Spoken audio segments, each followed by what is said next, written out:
All right. So welcome to the Q&A for the Vice Chair position of programming. This is for SBA presidents, ABA reps, and law student liaisons for the candidates to go on the record for the various different positions and things that they would like to be running on. The election voting period for this upcoming election is April 15th to the 19th, 2021. So watch your emails for an electronic ballot. You can also visit the ABA4lawstudents.com/elections to see the candidates' resumes and position statements. This Q&A format's not going to be any longer than 30 minutes, and it's going to start with a 2-minute opening statement by each candidate, and they're just going to introduce themselves and give brief remarks. After that, we're going to ask about 5 to 7 questions for each candidate to answer, and to answer, those answers will be limited to 1 minute, and those 1-minute timeframes don't carry over to the next question. And if a candidate does mention another candidate in their answer, then the mentioned candidate will have the opportunity to respond. We are going to be randomly picking who goes first, and since Servando's on my screen here, we're going to have him go ahead and start with his 2-minute response when I'm done speaking, and then at the end of all of this, after the opening statements and the questions, there is going to be a 1-minute closing statement opportunity for each of the candidates. And if the candidates don't have any questions, which I don't believe they do, then we can go ahead and start. And whenever Servando go ahead and starts speaking, I'll start the timer for 2 minutes. All right, so hello everyone, hello friends. I'll preface this by saying you might hear my dog. I have a puppy, and so I tried to lock him away, but then he started crying, so he's just running around. But like I said, my name is Servando Martinez, and I'm currently a 1L student at the Boyd School of Law for University of Nevada, Las Vegas, and I'm currently residing in Las Vegas.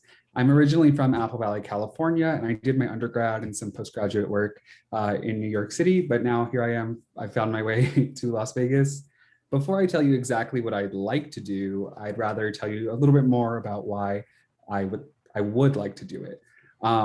I was an RA during my undergrad, and I also served as the executive vice president for our Student Government Association, and I'm currently the 1L representative for our Student Bar Association here at Boyd. And these 3 experiences have taught me just how important programming is and how imperative it is that it needs to be intentional. I think it completely changes the experience and offers a lot of opportunities for development for students, especially in a Zoom environment or a remote environment and an in-person environment. So in order to create intentional programming and opportunities for all students, there are a few things that I want to focus on in terms of programming. I would like it to be bifurcated for now, if you will, specifically providing both opportunities and events from a Zoom perspective, and then opportunities and events from an in-person perspective, dependent on where each school is at within the following term. I also would like to put an emphasis and a focus on each time zone. I know a lot of students struggle with going to certain events or programs that ABA throws because it doesn't coincide with their class times or their schedule or their overall time zone. So I think it's important to offer up a variety of different programming opportunities and initiatives so that all folks can feel involved, all folks can get a little piece of the action. Thirdly, I would, like I mentioned, like to emphasize intentional programming. So that ranges. All right, we're going to have you stop there. I know it's a quick 2 minutes, and we'll have Alberto go. Thank you, Anders. My name is Alberto Garcia Marrero. I am a 1L at Florida State University College of Law. I'm also running for Delegate of Programming. A little bit about myself and my background. I went to Florida International University for my undergrad in business. I got my MBA there as well before going on to law school. So I have a very strong business background, and I kind of bring that approach to everything that I do.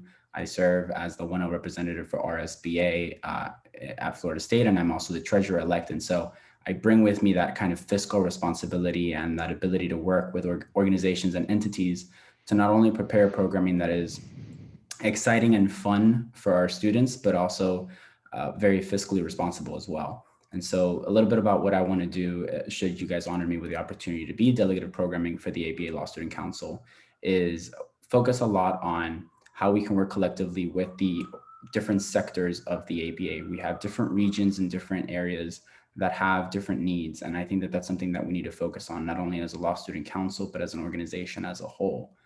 Over the past year with the COVID pandemic, we have seen a huge shift to Zoom interactions. And I think that that's a great way and a great way to continue to expand and interconnect the different areas of the country. But I think that it's important, considering a lot of the changes that we've seen politically, socially, in any aspect of life, to focus on the different aspects that students want to see in terms of programming, right? Whether that's working with the ABA to bring different diverse events to campuses to help them see themselves represented in the kind of programming that we provide, but also working collectively with the schools and with the different sectors of the country that the ABA represents to be able to create programs that will help the organization grow together and continue to diversify itself and change the way that legal education is seen to better the health and wellness of our students. All right, thank you. So one of the things that I think is really interesting to ask is why this particular job, why programming and not another law student division position? Why are you picking to run for the programming? And we'll start with Alberto and then we'll go to Servando. Yeah, that's a great question. So I have a vast experience in programming. In undergrad, I was part of Phi Alpha Delta, our pre-law chapter there, and I held the position of professional development chair. And so I was very involved with the programming of the organization. And that's something that kind of a position that's carried with me throughout the years, not only in undergrad, then as well in my master's as the representative for the class.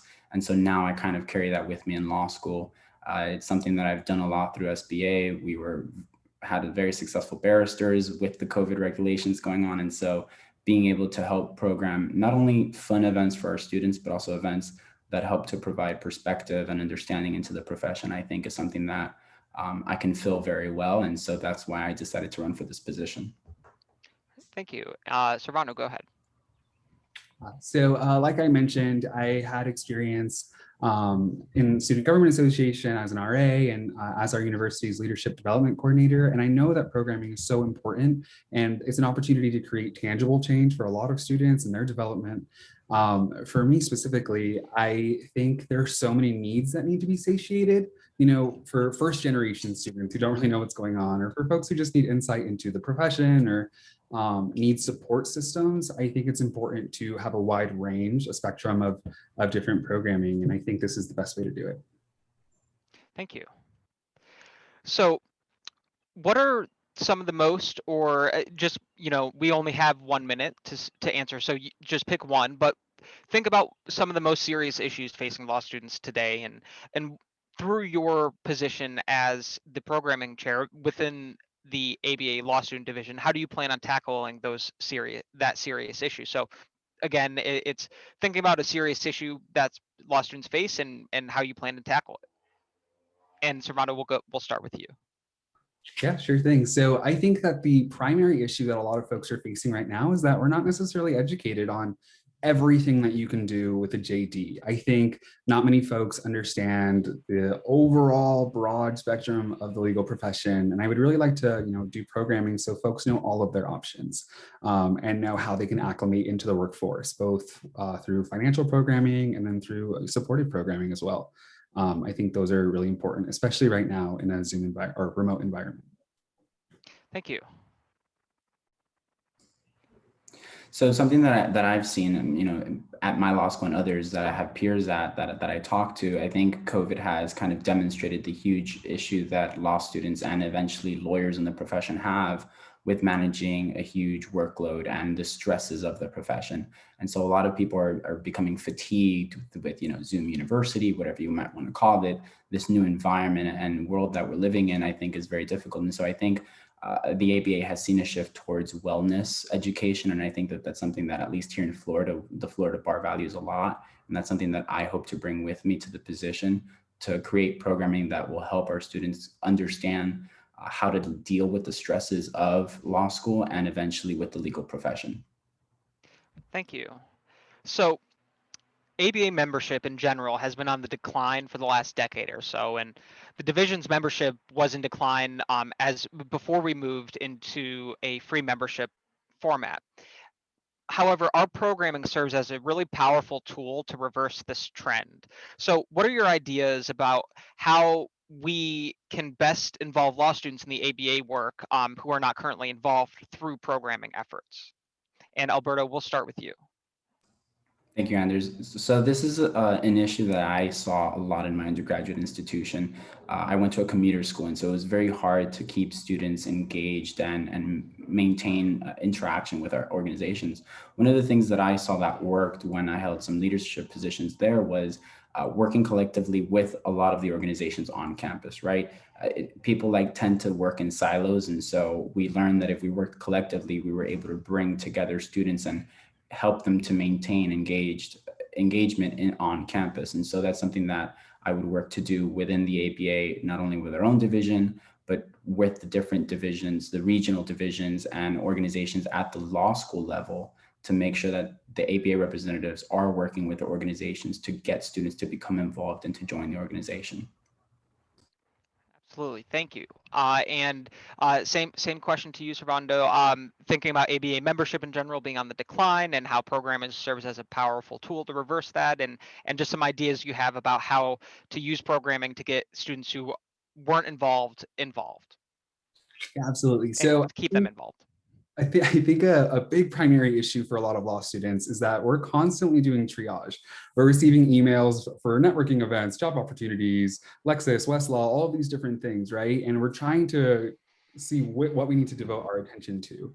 And I think ABA, sometimes the programming matters, it kind of falls by the wayside, again, because it conflicts or it's just not advertised enough. I would really like to do one-on-one meetings with all of our ABA liaisons and our SBA presidents for all of the schools that fall under the ABA, just so that we can get a little bit more of a personalized connection and offer individual programming that meets the needs of all of these students in these groups. All right, thank you. So in the context of program development, what issue areas or things, topics, do you think are most important to law students today? And Servando, we'll start with you and then go to Alberto. Absolutely. There's a lot. There's a plethora of things that law students need a little bit of extra assistance with. And that could go into legal research and writing development, introductory sessions to the legal profession, support systems that advocate for mental health and wellness, information on how to succeed in a remote environment or in-person environment, and then what opportunities folks should be working towards, rather than just the regional opportunities, but also the national opportunities. I think we should provide more programming that notifies a lot of folks about all of the things that they can do to bulk up their resume and get ready for the workforce. Absolutely, thank you. And Alberto, same thing. In the context of program development, what issue areas or topics do you think are most important to law students? Yeah, and I believe that there's a lot of things that are really crucial to a student's life. Something that I believe that we should be championing, and I hope to do so within the position, is really with diversity. That's something that we've focused on a lot at our school, and something that I focused on during my first year in SBA, providing diverse events that showed representation in the legal profession, right? Our school the population is about 51% women. And so being able to provide more events that showed women in the profession. Even so, Hispanic women make up, I think, about only 1.2% of the legal profession. And so I think championing events that will show diversity within the profession and showing law students across the country, right, that no matter where you come from, you really are represented in the profession, and there is a spot for you no matter where you decide to go. And I think that that's something so important, and that I would really like to focus on within my tenure on the council, should I be elected. Well, thank you. And so one of the other things about this position is that there's an incredible amount of coordination that you need to be doing between ABA leaders who may have other priorities, such as other law student division council members, or they could be liaisons, assembly members, House of Delegate members. Fill in the blank, they're probably interested in this. So how are you going to be balancing all of those different interests? Do you have any background that you want to pull on, and how are you going to be able to get these efforts through with all of those different interested parties? And we'll go ahead and start with Alberto and then go to Servando. Yeah, and I think that's, I think in any kind of bureaucratic or organization or structure, you're going to have that. And so Like I've said, I've been on several organization boards in undergrad and now even in law school. And so you kind of have to deal with the different egos that come along with that. And so it's just kind of part of the job, learning how to deal with people. I think that being a good team worker is understanding that people have different strengths and abilities and different interests. And so being able to speak to each individually and then coming collectively together to work out something that really will be beneficial for the organization as a whole, I think is important. And so I think being able to have those one-on-one conversations with each of those parties, hearing out what their interests are, and then finding that common ground amongst all of them if possible. And even if it's not possible, kind of getting them to compromise and get to that middle ground to where we can all work towards something together. Absolutely, thank you. And Servando, same question to you. So there's going to be a lot of coordination, a lot of people with different priorities, and how are you going to be able to balance all of those and get your duties done? Yeah, absolutely. So I think this is a situation where we should not be doing triage. I think each voice should be amplified, each voice should be heard, and in order to meet all of the needs and the interest of each law school. And so, although of course you put an emphasis and a priority on how we can compromise and create opportunities for all folks, but I think it's important to advocate for each interest. So I would love to make sure that I do that constantly. Again, as an RA, I had about 70 residents and with all different interests, and I was able to work with them on their professional development, their student leadership opportunities, and stuff like that. And I think it's important to be able to advocate for folks individually. Absolutely. Thank you. So this question, bear with me for a second. I'm not going to have Servando necessarily answer it first because I'm kind of putting you both on the spot. So whoever thinks of a question can go ahead and speak first. So I'm going to have you think of one question that you want to ask the other candidate. So, and then we're going to give the person an opportunity to answer that question. So feel free to take 5-10 seconds if you need, or if you have a question on the top of your mind, you can go ahead and feel free to speak. But what is a question that you want to ask the other candidate, and then we're going to have them answer it, and then you're going to flip.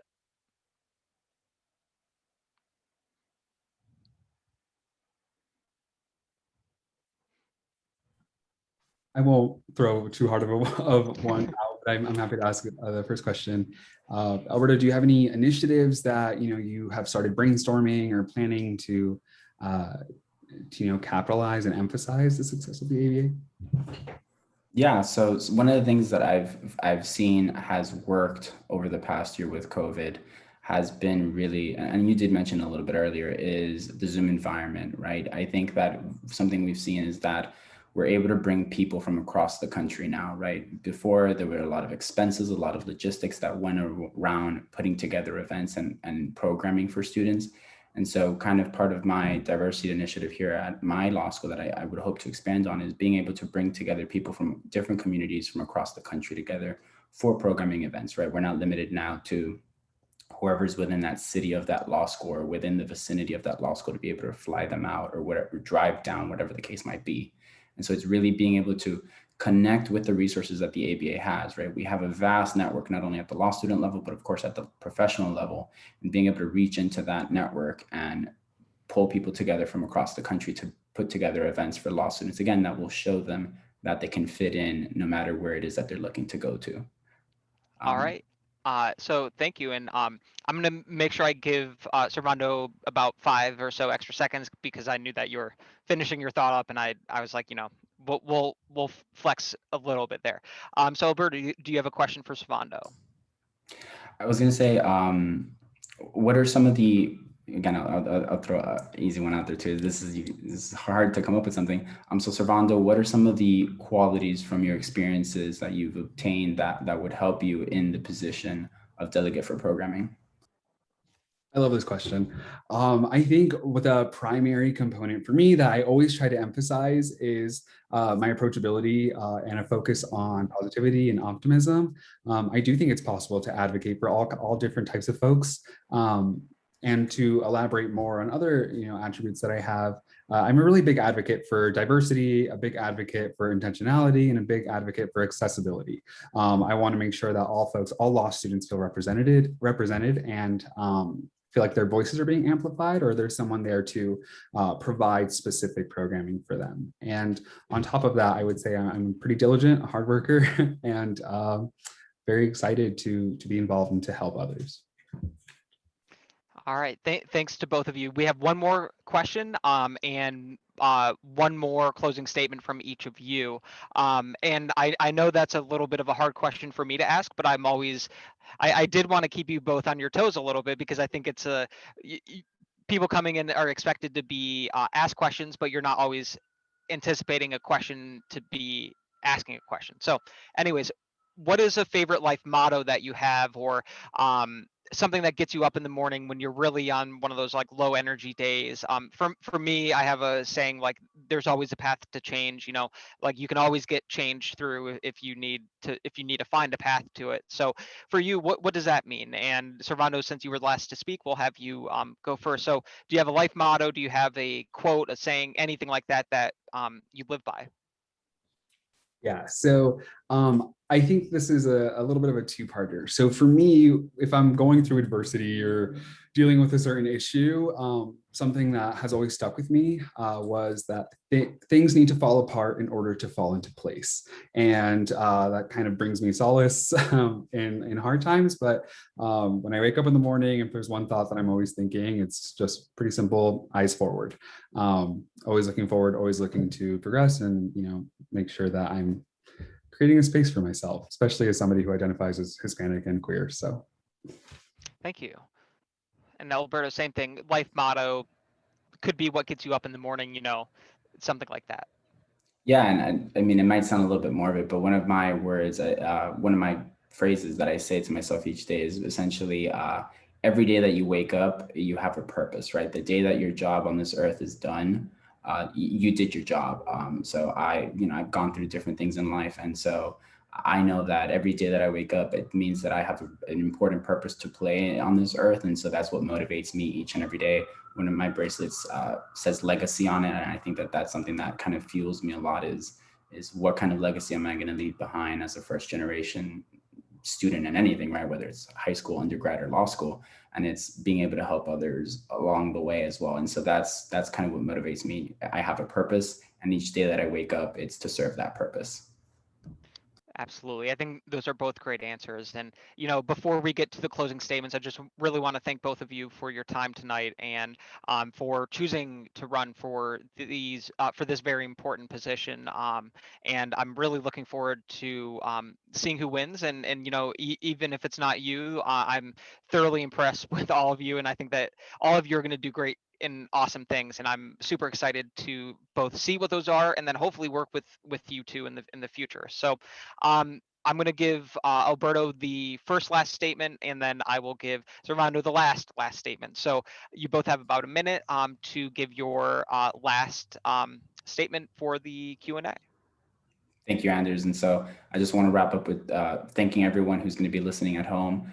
This is a fun experience being able to see Servando here as well. And so really, I'm running for this position because I believe that my background and my experiences would suit me well in the position of delegate for programming, to be able to continue the initiatives that I've already started at my own law school and expanded to at a national level, to help students really feel that they belong, and to help provide programming that will keep students engaged so that they can continue to learn more about the profession and be able to not only be more informed law students, but be better informed lawyers once they graduate and go into the field. So thank you so much for tonight, guys.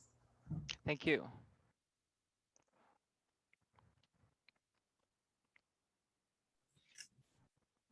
Go ahead, Servando. Thanks. Like Alberto, I just want to mention and say thank you to the ABA. Thank you to Alberto for being here, and thank you to all of you. I know Zoom burnout is definitely a thing, so the fact that you're watching this recording is godsend. Thank you. But for me personally, I mean, my name Servando, or Servando, directly translates to serve. So I would really love the opportunity to serve all of you in this position as the delegate of programming, and hopefully I can offer a safe space for all folks and offer opportunities for all folks, and really use my unique set of skills and expertise to bring a good change and a good culture to the ABA and to the programs that you all need. yeah, thank you again, and hope to see you on the other side. You know, I'm pretty confident we'll all see each other on the other side of this. It's I think that I think that all of you are doing a phenomenal job of, you know, upholding the values and principles that the ABA and the Law Student Division and, you know, just us as human beings and Americans and people, citizens of the world, want, which is, you know, good people running for the positions. And I'm super excited to see what happens here. And thank you both for your time tonight. And I wish everybody listening at home good luck with your choices, because they're all going to be very difficult choices, because we all have great candidates. So thank you so much for the time. And I think that we are good for the evening. Thank you so much.